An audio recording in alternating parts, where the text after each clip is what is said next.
यालं पाहिजे पोहणं, येत जावा. रामेश्वर शास्त्रींना पोहता येत होतं. अत्यंत प्रचंड विद्वान व्यक्ती, खूप विद्वत्ता. रामेश्वर शास्त्रीची संस्कृत म्हणजे फार अस्खलित विद्वत्ता होती. आपल्याकडं संस्कृत किती. मला रविवारी मी एक जणाची तर टी व्ही असं बसलो, लवकर गेलो आणि बातम्या चालू होत्या, संस्कृत बातम्या. तर त्याच्यावर मस्त एक जण संस्कृत बोलत होता. ढगाळ वातावरणच यदि पर्जन्ययत कालाति भवेतहाम ठोकर ठोकर गारगुंडाम पडंच. अरे वा म्हणलं, काय संस्कृत याची, वा वा वा. काष्टम कोरित भुंगा भुस्कटम पडत भुई, असा श्रेष्ठ कवी तर लंगड्या सुकुबाईचा जावाई. काय ती संस्कृत. ते दुग्धम पिपासू मार्जारम येत मार्जारम पिपासू तोम बोक्या. तो काय बोक्या आहेस का सोमळ्या? काय काही असली संस्कृत नाही. वेदायती अनभूषित कलत्रय भय सांख्यायती मुच्यन्ते खलयनि मिपवति सकलति जाया वेदं भूषितति जायन्ते प्रसन्न परिभय सकलति छंद दंडयनि मुंडधरा पाशुपतं यति आरुढ भयो शंख भयो यनि जायन्ते दंड मुंड भय सकल सुदाना दंड मुंड भय सकल सुदाना छंद पराभय छंद पराभय विन्मखयो छंद पराभय. घोड अशी सुप्त म्हणणारी रामेश्वर शास्त्री. पाशुपतम भय सकल स्थितो दंभ भयायनि जायन्ते त्रिशूल भयो यति आयुध सयानाम तांडव भययन छंद सुदे. घोड संस्कृत. त्या रामेश्वर शास्त्रीनं धाड दिशी उडी टाकली. आतमध्ये बसलेला अनगडशा फकीर 2-4 सोबत होते. तसा विरक्त फकीर होता तो. देखो भला, देखो देखो. आवाज कशाचा आलाय? आता मला हिंदी येत नाही ना. माई हिंदी इधर से गाडी आई उधर से गाडी आई, गाडी चली गई मैं खाली राहिला. आपल्याला काय? आणि तुम्ही कॅमेरावाले खाली बसा, तुम्ही मागच्या याच्या शापान जळून जाता ना तुम्ही. बसा, फिरिता येतोय. प्रमाण सुरू झाल्यावर फिरीचा. बसा खाली बसा. अरे ते कशाला आलेत रे? यायला पैसे मला पैसे, त्याला काय पावदा ना त्याला गिरगावचा बाळ्या. विठाला विठाला विठाला. महाराष्ट्रात मी एकटा तो भोळा यायला लावू देतो, नाही तर लावू देईनच बरेच महाराज. मला काय वाटत नाही, आपलं भोळे पण येतो ओरख लावू देऊ. ज्या दिवशी भोळे पण संपन त्या दिवशी आपणही बंद करू. विठाला विठाला विठाला विठाला विठाला विठाला. देखो मला देखो. बघा रे मागचे किती खुश झाले आता. बघा आहे का नाही? आबा खोटं बोलतो का? आता ते कसे तुम्ही कॅमेरेवाले असल्यामुळं काहीच म्हणीनं गेले ते बिचारे. देखो मला. पाहिलं तर सांगितलं, सरकार मालिक बोले रामेश्वर शास्त्री हिंदू के महाराज है. बोले बड़े संस्कृत पंडित है. आकारात हिंदी येती. तैर रहे बोले, तैर रहे म्हणजे पोहायले. ठीक आहे. पण ते फकीर काही इकडे आलं नाही, कारण ते फकीरले महिमेतलं फकीर होतं. ते फकीर काय असं इकडे तिकडे कोणाची ते पिठण गीठ मागणार फकीर नव्हतं. ते अधिकारी फकीर होतं. ते काय असं त्या इस्त्या हे टाकून ते असं फकीर होतं का? ते फकीरच. कळलं तुम्हाला फकीर किती मोठा होता? रामेश्वर शास्त्री दुपारचं कडकडतं ऊन आहे. ते तीर्थ अत्यंत निर्मळ आहे, पाणी गोड आहे. चंद्रकांत बुवा आणि पोहू लागले रामेश्वर शास्त्री. आतून आवाज दिला, रामेश्वर तैरते रहना. हे रामेश्वर तैरते रहना. संतोष बुवा आतून आवाज दिला, पोहत राह रामेश्वर पोहत राह. रामेश्वर शास्त्रीनं आवाज ऐकला, त्याच्या लक्षात आलं आपल्याला भेलगडे बापू भेलय पोहा म्हणायले. पण पोहन किती वेळ माणूस? काय त्यांचा महिमा सांगतोय. किती वेळ पोहन आबा. कंटाळा आल्यावर रामेश्वर शास्त्री विहिरीला पायऱ्या होत्या, 12 पायऱ्या होत्या ना पहिले. त्या विहिरीला पायऱ्या पाणी पोहणं बंद करून पायऱ्यावर आले आणि अंगावरचं पाणी निथळलं की रामेश्वर शास्त्रीच्या अंगावर हिस्तू टाकल्या इतकाच धावू लागला. ठाण ठाण ठाण ठाण धनदिशी उडी पाण्यात उडी टाकली की थंडन, बाहेर आला की इस्तूच. वाक्य कळालं? रामेश्वर तैरते राही ना, म्हणजे बाहेर येऊच नको. येऊच नको. मग आता इतकालं जे आहे ना पाठ केलं का त्याच्या संग आसनं टाकायला माणसं. हे आमचे गुरु आहेत. वा वा. त्याला एखाद्या नदीत टाकावून तुला एखाद्या तळ्यात टाकाव सुंबळ्या. गुरु करती गुरु गुरु भवती शिष्याचा भारू भवती शिष्याचा भारू भवती शिष्याचा भारू गुरु करती गुरु भवती शिष्याचा भारू भवती शिष्याचा भारू. प्रमाणाची बुलंद तोफ आहे. मग आता रामेश्वर शास्त्रीला किती शिष्य असतील संतोष बुवा? ते काय सामान्य व्यक्ती होती का? चोंभाळेले काय काय माणसं संग माणसं हे आमचे लय मोठे. हो हो. आणि तू काहून गांजावडी तू मग नालायक काय काय याय ना सगळा परमार्थाचा बट्ट्याबोळ करून टाकला. यम यायला किती हानीन देव जाणी बाप्पा. इंचभर जागा ठाचाने भंगीरायला लाल करायची. आले होता गुरुदेव गुरुदेव गुरुदेव गुरुदेव गुरुदेव. आतून म्हणले आता गुरुदेव मर तुरे वाचत नाही. गुरुदेव वर येतच नाही. वर येत नाही म्हणल्यावर काही काही ना मधात नाही गेले, पण वरून सोला सोडू लागले. आतून गुरुजींना आवाज द्याला, मूर्खांनो मला काय वरे येता येत नाही का? पण वरे आल्यावर शरीर जळायलंय. झालं काय? ते फकीर म्हणले पोहत राय. फकीर म्हणले पोहत राय. तिकून त्या फकीराच्या सानिध्यात आश्रम झाडणारा आला आणि ते म्हणला, मैंने बोला था आपको. छुपीच गोती मारी बोले तुमने. काय के वाजते उडी टाकली? यालीन हिंदीतच कहतेस का? हाशीत पाहिजे. तुम्हाला एक सांगू का? वरण जास्त मिरचू जास्त गाळ शिजलं ना खा वाटत नाही. जरा आरडकच पाहिजे. तशी हिंदी बी जरा आरडकचीच पाहिजे. जरा बरी लागती गाबुळी. विठाला विठाला.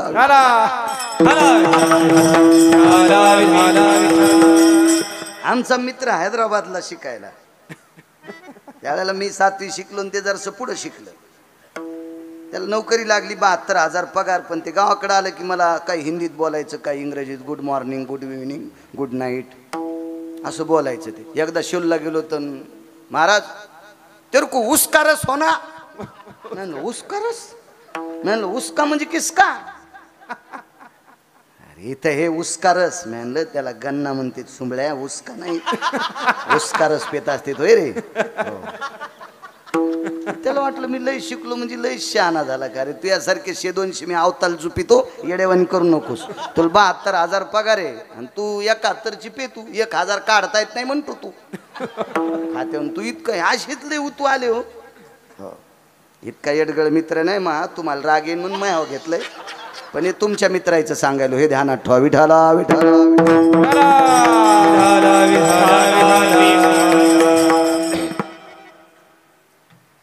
मैंने बोला था बोले आपको, अब क्या करना पड़ेगा बोले, हमारे गुरुजी का स्तवन करो बोले. आता रामेश्वर शास्त्री तो हिंदुत्ववादी माणूस, वैदिक संस्कृतीतला,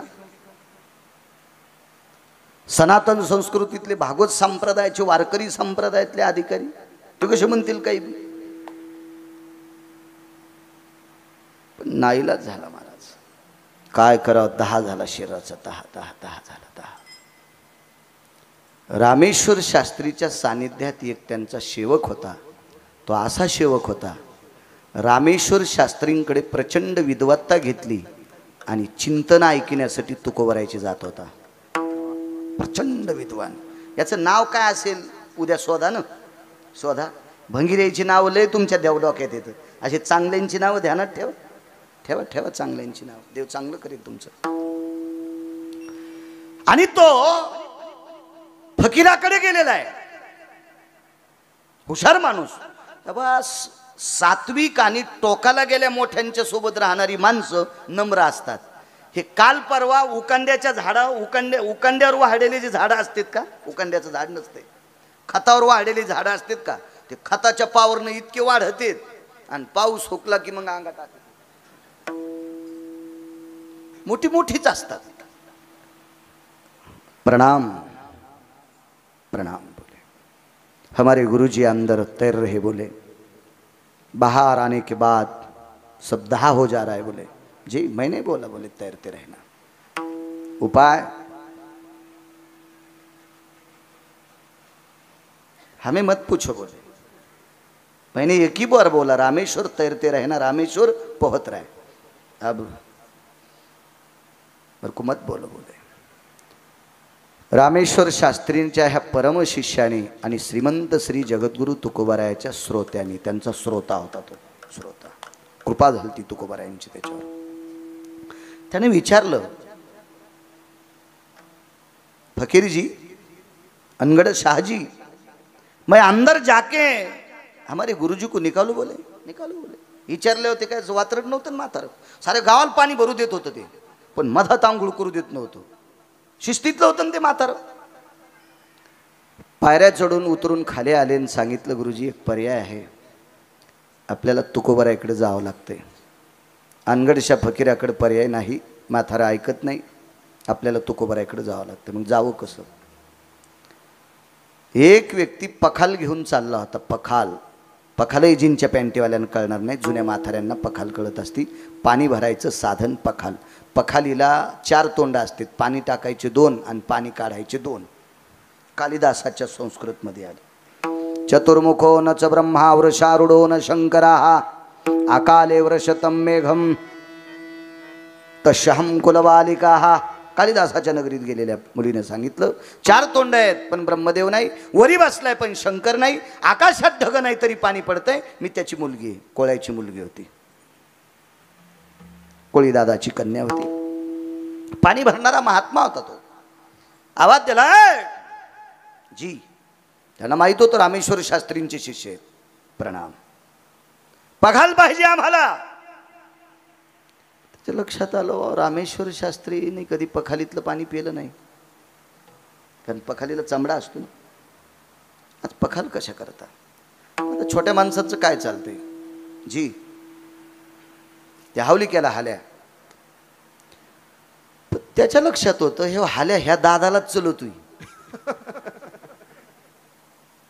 आपण हाल्याला धरलं त्याला शिंग होते मोठाले.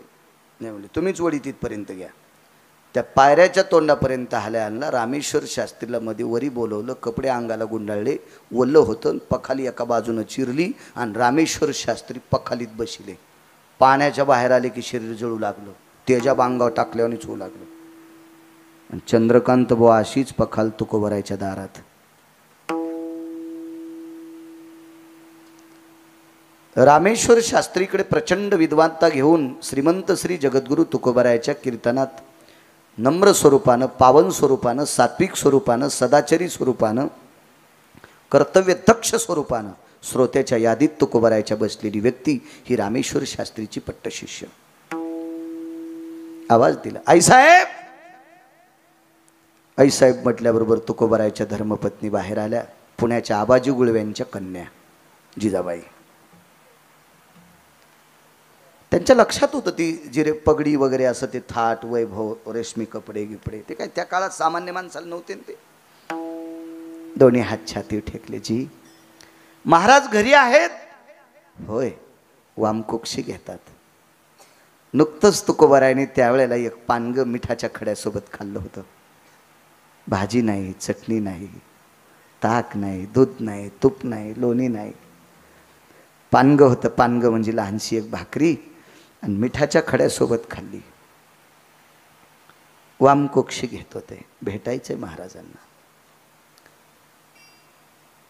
दुपारच्या वेळेला पखाल घेऊन दारात व्यक्ती आला. जिजाबाईने विचार केला, पुण्याला माझ्या बाबांकडे 20-20 पखाली वाड्यात रिचवायच्या आणि मी माझ्या मालकाकडे आले त्यावेळेसपासून एक पखाल सुद्धा आमच्या रानात रिचवत नाही. पैशाचा दुष्काळ. धनवंता लागी सर्व मान्यता हे जगी. आणि पखाल आपल्याकडे कशी आली असेल? आतमध्ये गेल्यानं आवाज दिला, मालक आपल्याला रामेश्वर शास्त्रींचे शिष्य आलेत आपल्याकडे. महाराज फेटा उशाला घेतलेला होता तुकोबारायनी. रामेश्वर शास्त्री नाव ऐकल्याबरोबर उशाचा पटका बगलात. फेटा बांधून कशाला जातील त्यांच्याकडे? उशाचा फेटा बगलात. वाकत वाकत, शास्त्री तुम्ही आमच्याकडे? काय मला निरोप दिला असता तर मी तुमच्याकडे आलो असतो. काय काम आहे शास्त्री? तुमची सेवा काय करू? शास्त्रीजी तुमची सेवा काय करू?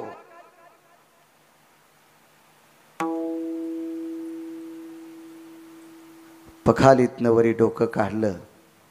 खळाखळा अश्रू येत होते. तुकोबाराय हानगडशा फकीराच्या नॅचमध्ये उडी टाकली. नॅच म्हणते त्याला. उडी टाकली आणि त्याने आतून शाप द्याला, पोहत राय. बाहेर निघलं की 10 शरीराचा होतोय. आतमध्ये गेले, एक कागद आणला. तिथंच पखालीपाशी गुडघावरी केला, मांडीवर कागद ठेवला आणि त्याच्यावर एक अभंग लिहिला. चित्त शुद्ध तरी शत्रु मित्र होती, चित्त शुद्ध तरी शत्रु मित्र होती, चित्त शुद्ध तरी शत्रु मित्र होती. व्याघ्रहीन खाती सर्पतया, व्याघ्रहीन खाती सर्पतया, व्याघ्रहीन खाती सर्पतया. विषते अमृत आघात ते भीत अकर्तव्य नीत होय त्याशी. दुःख ते देईल सर्व सुख फळ होतील शीतळ अग्निज्वाळा. आवडे जीवाशी जीवाची हे परी सकळ अंतरी एक भाव.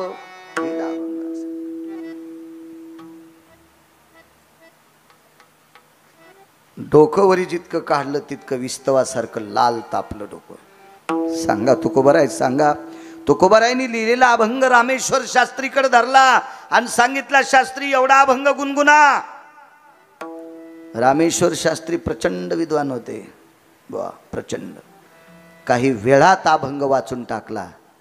पखाल फोडून पठ्ठ्या बाहेर आला आणि तुकोबारायच्या चरणावर लोटांगण घातलं. मने रामेश्वर तयाच्या समागमे, मने रामेश्वर तयाच्या समागमे. झाले आराम देह माझे, देह माझे झाले आराम देह माझे.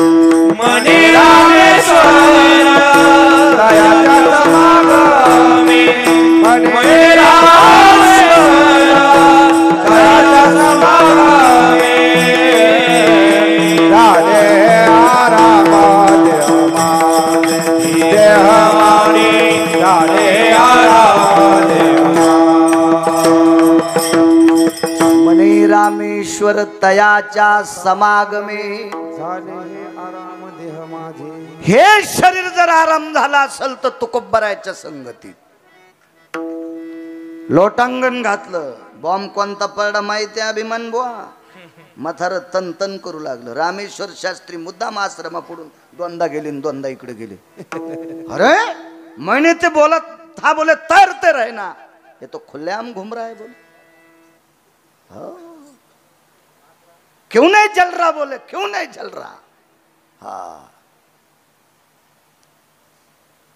पण ते बी म्हातारले रगील. त्यानं रामेश्वर शास्त्रीला विचारलंच नाही औषध कोणतं घेतलं. रगील होते काय काय माणसं, मस्तीतले माणसं होते. माय होतं त्यांच्याकडं, होतं त्यांच्याकडं. रामेश्वर शास्त्रीनं स्वतःच्या एक सानिध्यातल्या व्यक्तीला सांगितलं. कुठं गेले? तुकाराम महाराजांच्या घरी.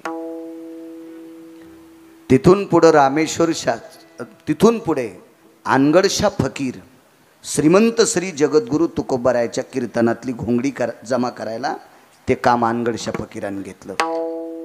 मुस्लिम समाजाचा त्या काळातला 450 वर्षापूर्वीचा धर्मगुरू तुकोबारायची घोंगडी जमा करायला येत होता. घोंगडी घोंगडी घोंगडी. आता तुकोबारायच्या कीर्तन परंपरेतला जर फोटो पाहिला ना तर मंबाजीबा गोसावी एका बाजूला बसलेले आहेत. रयतेचे राजे छत्रपती शिवाजी महाराज त्यांच्या बाजूला आहेत आणि हिरव्या रंगाचे कपडे घातलेला अनगडशा फकीर बाजूला बसलेला आहे. दृष्टांत संपला. महाराज फकीर हा ब्रह्मवेत्याच्या अधिकाराचा, पण कोणता फकीर? तोच. या फकीराचा शाप समन करण्याची ताकद फक्त तुकोबारायत होती आणि म्हणून मालक पहिल्या कडव्यात म्हणतात, कायदाचा महिमा वा वा कायदाचा महिमा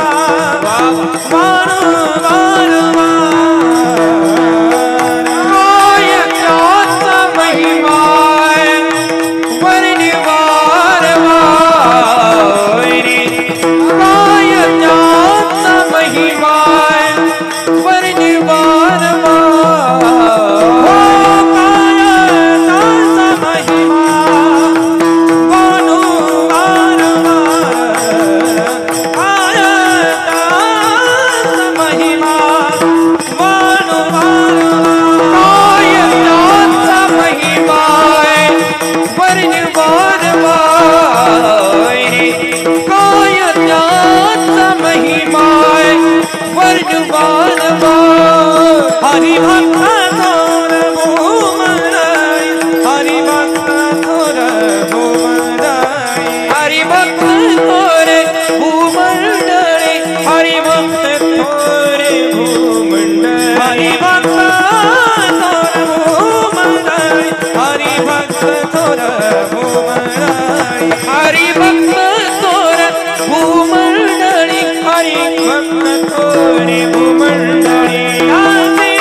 हा संतांचा महिमा आहे.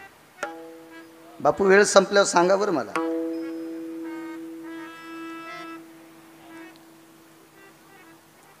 एक नालायक व्यक्ती एका महाराजाकडे गेला. बंगिरी होतं, पांचट बिनाकली होतं. ज्याला मोठा व्हायचा असेल का त्यानं संगती चांगल्या लोकांची करायची.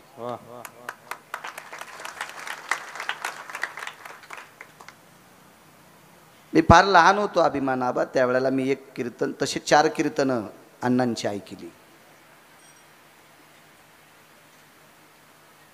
आमच्या गावातली 2-3 सात्विक म्हातारी होती, मला ती घेऊन जायची. मी अण्णांचं एक वाक्य ऐकलं तर, संसार करत असताना आपल्यापेक्षा लहान लोकांकडे बघून करायचा आणि परमार्थ करत असताना आपल्यापेक्षा मोठ्या लोकांकडे बघून करायचा. आपल्याकडे जर 4 चाकाची गाडी असेल ना, 4 चाकाची गाडी, तर गाडी विकू नका, राहू द्या. पण सायकलवाल्याकडे बघून गाडी चालवायची. म्हणजे एक लक्षात येईल, देवा माझ्यावर तुझी किती कृपा आहे रे, मला तू 4 चाकाची गाडी दिलीस, हे सायकल पॅन्डल हाणून पळवायले. 4 चाकाच्या गाडीवाला जर हेलिकॉप्टरकडे बघून जगत असेल ना, तर पटकन पप्याची माय घेऊन नाशिकला गटू उचलायला जातो. नाही, म्हणून संसार करत असताना लहानाकडे बघून जगायचं आणि परमार्थ करत असताना या संप्रदायातल्या आधारीव लोकांच्या विचारावर पावलं टेकून चालायचं. दगडावर आपटिल्यान मरण नाही. संगत करना बड़ो बढ़त बढ़त गिन जाए, आजा बैठी नजर पर मन चाहे फल खाए कबीरा, मन चाहे फल खाए. मोठ्यांच्या सानिध्यात राहायचं. आपण काय करतो माहितीये का, एखाद्याच्या घरी जायचं, त्याच्या इथं सोपा कस काय असा, अरे त्यानं काम केलंय, कष्ट केले, त्याच्या बापान प्रॉपर्टी कमिलती, हा तो हा बाप बुट हरपून येतून कशाला अशा गोष्टीचा विचार करू. आणि तू 10:30ला दात घाशीतून तुला कसं ते भेटन. परंपरा सांगितल्या, नियम सांगितले. नालायक व्यक्ती एका मोठ्या महाराजांकडे गेला. मला असं वाटतं त्याचं प्रारब्ध गोड असेल. बहु अवघड आहे संत भेटी संतांची भेट आलं. हे दुर्लभ जी दातारा. काही दुर्लभ गोष्टी, दुर्मिळ गोष्टी येतात, दुर्लभ येतात. त्याच्यापैकी संतांची भेट दुर्मिळ. नरशरीर दुर्लभ आहे, संतांची भेट दुर्लभ आहे. दुपता हत्ती दुर्लभ आहे. हिरा आहे पण कमळावर दुर्लभ आहे. साधू आहे पण निर्मळ दुर्लभ आहे. योगी आणि निर्मळ, हिरा आणि कमळ, योगी आणि निर्मळ, हे दुर्लभ जी दातारा. साधू भेटणं दुर्लभ आहे. बहु अवघड आहे संत भेटी. पण काय मागच्या जन्मातलं गाठोडं असेल, तू का म्हणे होता ठेवा तो या भावा सापडला. मागचं गाठोडं त्या एवढ्याचं, आणि त्याला एवढे अधिकारी संत सापडले आणि त्यांचं दर्शन घेतलं. दर्शन घेऊन कोपऱ्यात बसलं. महाराजांनी सांगितलं, सारे दर्शन घेऊन घरी गेले. तो काय करतो रे इथं? नाही म्हणले, मग काम आहे. काय काम आहे? जवळ येऊन सांगतो. पुन्हा एकदा पाय धरले. अरे सांग ना. एकच काम आहे, मला स्वर्गात जायचंय.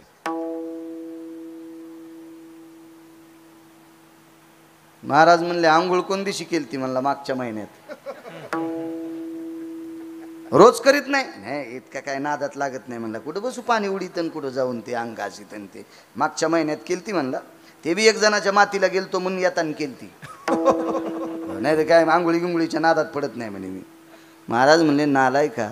अरे जटाच्या चुंबळी वळल्याता, नखाच्या चुंबळी वळल्याता, जटा खाली लोंबायल्याता. एवढं मोठं ज्यांनी आयुष्य परमार्थात घातलंय त्यांना स्वर्ग दुर्लभ आहे. आणि तू म्हणतो मी कालच्या महिन्यात आंघोळ केलती आणि आता स्वर्गात जायचं म्हणून तू येडायस की काय?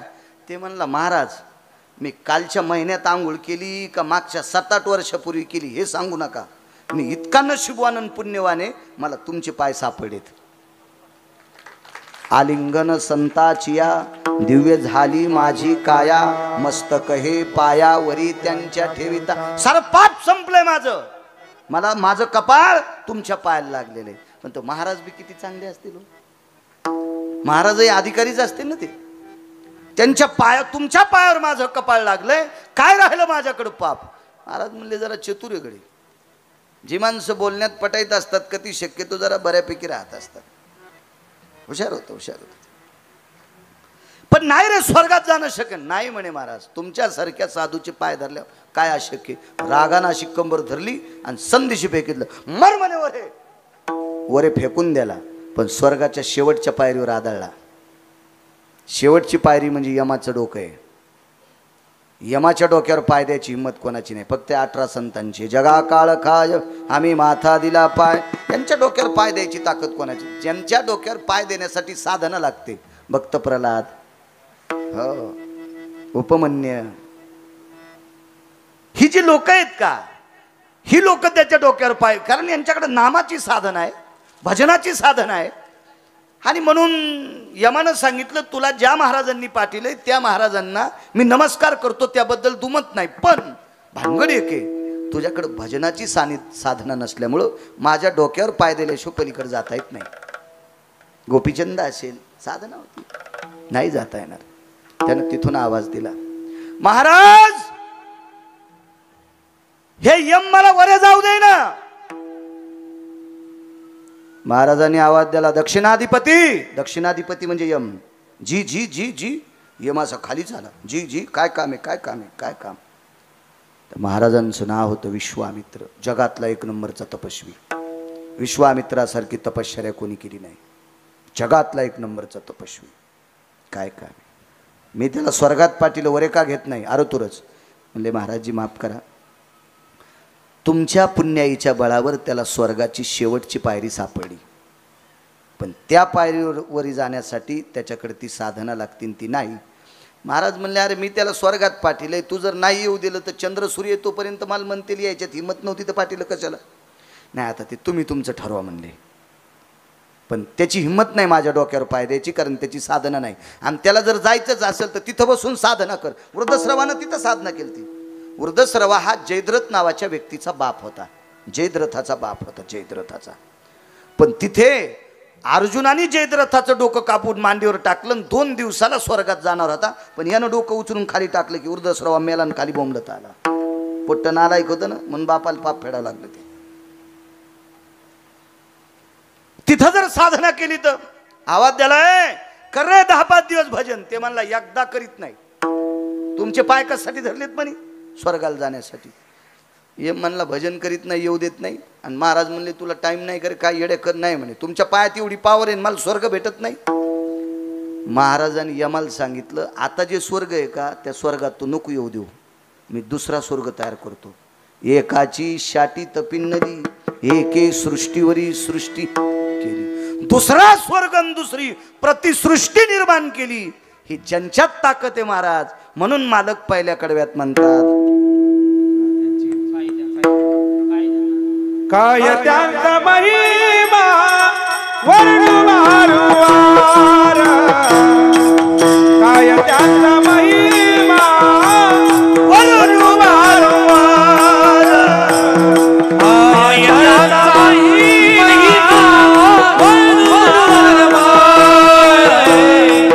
काय त्यांचा महिमा वर्णू वारंवार. काय त्यांचा महिमा वर्णू वारंवार. काय त्यांचा महिमा वर्णू वारंवार. काय त्यांचा महिमा वर्णू वारंवार.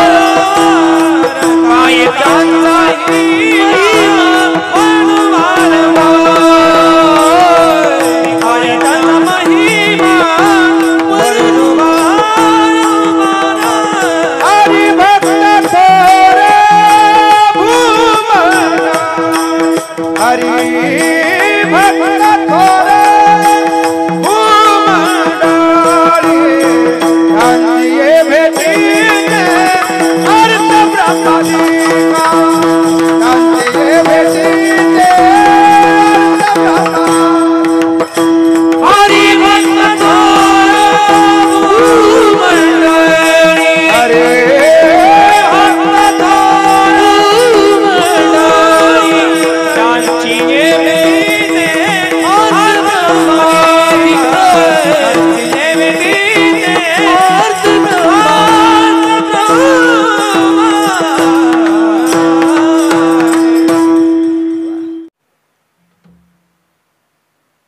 परवाली एक जण म्हणला माझ्या स्वागताला 3 पोते फुलं आणता का?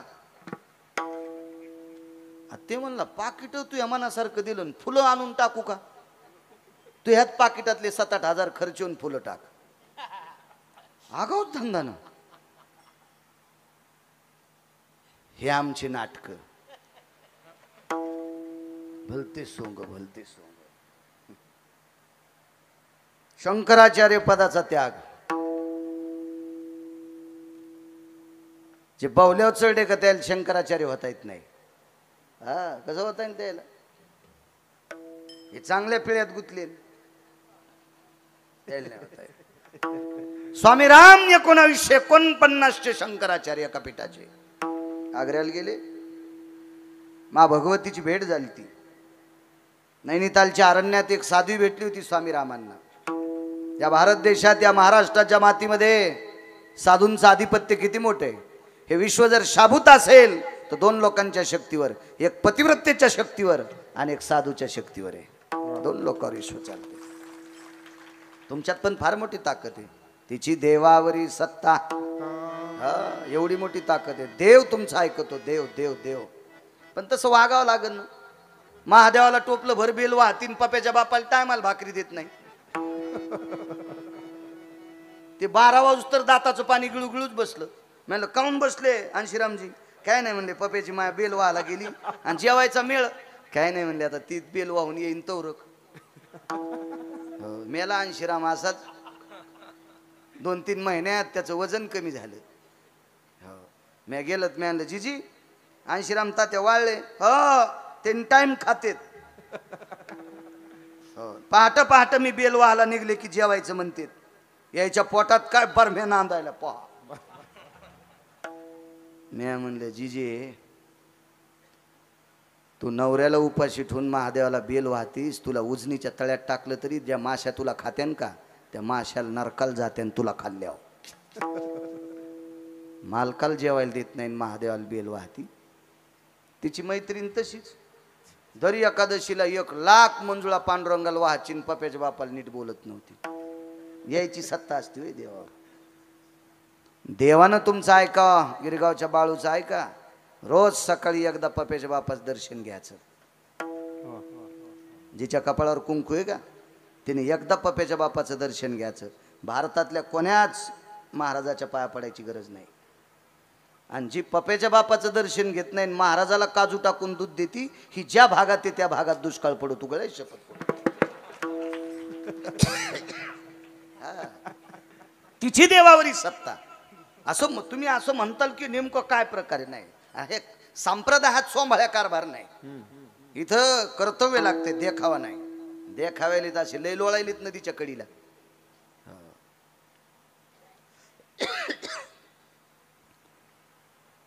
22च्या पुढच्या सांगतो, जो दिवसात आपल्या वडिलाचं एकदा दर्शन घेतो त्यानं भारतातल्या कोणाच महाराजाचं पाया पडायचं नाही. पडू नको म्हणत नाही, पण नाही पडला तरी तुला पाप नाही. पण एकदा बापाच्या आणि माईच्या पाया पडत जाय. माय बापाचं दर्शन न घेता महाराजाच्या थैल्या वागीत असेल, तो दिसला तरी गाय कापल्याचं का पाप लागतंय. विठाला विठाला.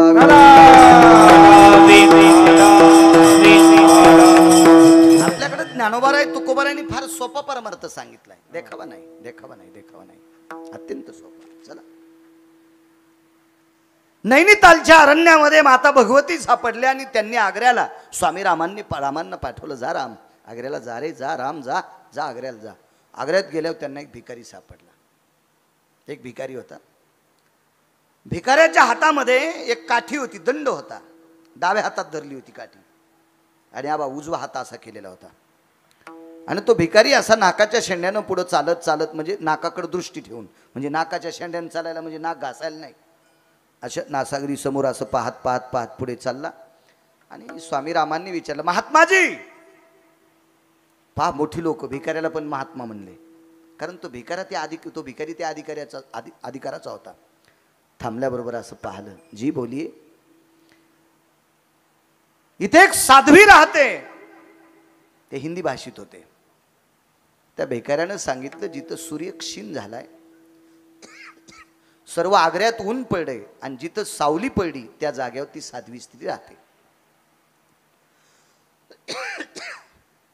स्वामी रामांनी त्या भिकाऱ्याला विचारलं, महात्मा जी, ऐसा कर करके जा रहे, बोले तुम्हारा ये कर है सामने क्या? ये भिक्षा पात्र है, बोले भिक्षा पात्र है. स्वामी रामांनी विचार केला, याच्यावर भिक्षा किती बसल? त्यानं सांगितलं, दिवसात एकदा एका घरी भिक्षा मागतो. ज्या घरानं याच्यावर बसल एवढी भिक्षा द्यायची, ती खायची. उद्या 12:30च्या नंतर पुन्हा तितकीच मागायची. रिकामा वेळ ब्रह्मांडाच्या मालकाचं चिंतन करीत बसतो. स्वामी रामांनी त्याला प्रणाम केला. जगातला एक आगळा वेगळा भिकारी होता. भिकार चोट नव्हता. आणि भिकार चोटांपासून सावधान राहा. भिकारी काय नाही, भिकारी पोटासाठी मागत असते, ती भिकारी होता. स्वामी राम मनातली मनात त्या भिकाऱ्याचा विचार करीत जिथं सूर्य क्षीण झाला तिथपर्यंत पोहोचले. आग्रा उन्हानं असा तापलेला आहे, पण एकाच जागेवर सूर्य क्षीण आहे, तिथं सावली आहे. 4-2 झाडं आहेत. त्या झाडाच्या मध्ये एक पर्णकुटी आहे. त्याच्या समोर एक लहानशी अशी कबर आहे, समाधीसारखं आहे. आणि त्याच्या अलीकडे एक स्त्री बसलेली आहे. आवाज दिला, बीबीजी. मला परवा मागच्या आठवड्यात एका फौजीनं फोन केलता बापू. त्यांनी सांगितलं, मी ते ठिकाण पाहून आलो. कारण देशसेवेतली लोक देशात कुठेही त्यांच्या बदल्या होत्यात, त्याच्यामुळे ते पाहतात. त्यांनी फोन केला, मी ते ठिकाण पाहिलं म्हणे. हो. आणि मग आग्र्याच्या बाजूला ते ठिकाण आहे. तिथे स्वामी राम गेल्याबरोबर आवाज दिला, बीबीजी. स्वामी राम दर्शन का घेत नव्हते? तिच्या अंगावर कपडे वेगळी होती आणि तिच्या समोर एक जी देवता होती ती स्वामी रामांना मान्य नव्हती. कारण मोठी लोक चिकित्सा केल्याशिवाय किंवा त्याचं पूर्ण ते कारण शोधल्याशिवाय कोणाच्या पुढे वाकत नसतात. ती माणसं मोठी असतात. बीबीजी तिने आवाज दिला, बोलिये राम. स्वामी रामांच्या लक्षात आलं, मी बीबीजी म्हणलो, साध्वी नाही म्हणलो, बैरागिनी नाही म्हणलो, माताजी नाही म्हणलो, बीबीजी म्हणलो, कारण ती विशिष्ट प्रकारच्या संप्रदायाची स्त्री होती. मग मी बीबीजी म्हणलो, या बाईनं माझ्याकडे न बघता मला स्वामी राम म्हणाली. ही त्रिकाल ज्ञानी आहे, ही अंतर्ज्ञानी आहे. ह्या स्त्रीला कळते कुठला तरी हिच्याकडे साक्षात्कार आहे. पण मोठी माणसं एका साक्षात्कारानं वाकत नसतात. स्वामी रामांनी दुसरा एक आवाज दिला, बीबीजी. तिने सांगितलं, ए राम, कुछ काम हे तू जल्दी बोलिये बोलिये, माझ्या साधनेमध्ये व्यत्यय येतोय, बोलिये बोलिये. स्वामी रामांनी विचार केला, हिचा अधिकार बघण्याचा योग आलाय. आणि स्वामी रामांनी तिला सांगितलं, बीबीजी या परिसरात गेल्या 27 दिवस झालं पाऊस नाही. पर्जन्य होना, बारिश होना, बरसात होना. त्या म्हातारीनं स्वामी रामांकडे न पाहता मांडी खालचा चिमटा स्वामी रामांकडे फेकला. लोखंडी चिमटा होता, तो चिमटा फेकला. आणि स्वामी रामांना सांगितलं, राम तुम्हाला ज्या दिशेला पाऊस पाहिजे त्या दिशेला तोंड करून चिमटा वाजवा. तर ते स्वामी राम होते महाराज. ते चिमटा तुमच्या आमच्या हातात जर असताना, दुष्काळ असताना, तर आपण आपल्या शेतात वाजिला असता, त्याच्यानंतर मेहुणीच्या रानात वाजिला असता. भावाच्या रानात नसता वाजिला, मेहुणीच्या रानात वाजिला असता. मग पुन्हा तिकडच्या सासरवाडीकडच्या गणगोताच्या वाजिला असता, आणि मग माईकडच्या गणगोताकडे आला असता. असा सुंबळ्या कारभार आपला. पण ते स्वामी राम होते. स्वामी रामांनी विचार केला, पूर्वेकडे तोंड करून जर चिमटा वाजिला तर हा परिसर शीतल होईल. या 3 दिशा राहत्याल, दक्षिणेकडे नकोय, उत्तरेकडे नकोय, पूर्वेकडे नकोय, पश्चिमेकडे नकोय. मग स्वामी रामांनी चिमटा वाजित असताना गोल प्रदक्षिणा केली. याने तानींच कानी, गोल प्रदक्षिणा करून चिमटा वाजिला. 4ही दिशेनं पाऊस पडला. स्वामी रामांनी चिमटा कपाळाला लावला आणि स्वामी रामांनी तिला प्रणाम केला. आणि मग ती उठली आणि स्वामी रामांना प्रणाम केला. दोघंही एकमेकाला विचारत होते. स्वामी रामांना त्या विवीजीने विचारलं, ए राम आप झुके नहीं बोले, अपने चरण नहीं छुए बोले मेरे. याली हिंदी. तो स्वामी राम म्हणले, बीबीजी माताजी मी परीक्षा पाहिल्याशिवाय कोणाचे पाय स्पर्श करत नाही. आपला अधिकार इतका मोठा आहे. आपण सिद्ध केलेला चिमटा मी वाजिल्याच्या नंतर पाऊस पडतोय, इतकी शक्ती आपली मोठी आहे. स्वामी रामांनी आता तिच्या प्रश्नाचं उत्तर मिळालं, म्हणून मी तुमच्या पाया पडलो असं स्वामी राम म्हणाले. पण स्वामी रामांनी विचारलं, मी 3दा आवाज दिला, तुम्ही माझ्याकडे बघितलं नाही. एकदा नुसते राम म्हणाल्या, एकदा म्हणाल्या काम काय. मी म्हणलं पाऊस पाहिजे तर चिमटा फेकला, पण तुम्ही माझ्याकडे बघितलं नाही, मला नमस्कार केला नाही, आता माझ्या पाया पडले. कारण काय. तिनं सांगितलं, मी सिद्ध केलेला चिमटा बऱ्याच नालायकानं वाजिला. मी सिद्ध केलेला चिमटा बऱ्याच नालायकानं वाजिला. आभाळ आलेलं निघून गेलं. आणि तुम्ही भर उन्हात वाजिल्याच्या नंतर सिद्ध केलेल्या चिमट्याला तुमचे सिद्ध हात लागल्याच्या नंतर पाऊस पडतोय. इतकं पवित्र तुमचं शरीर आहे, म्हणून मी तुमच्या पाया पडते. इतका संतांचा अधिकार मोठा आहे, म्हणून मालक पहिल्या कडव्यात म्हणतात,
एका वारकऱ्यांचे मित्र होते.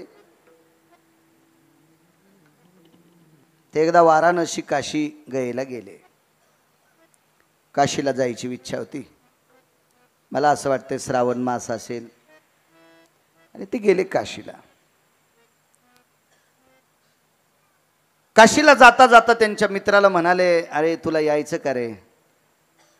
त्यांचे मित्र वारकरी होते. निष्ठावंत वारकरी होते, निष्ठानिष्ठीतले नव्हते, निष्ठावंत वारकरी होते. वारकऱ्याचं सोंग आणणारे नव्हते.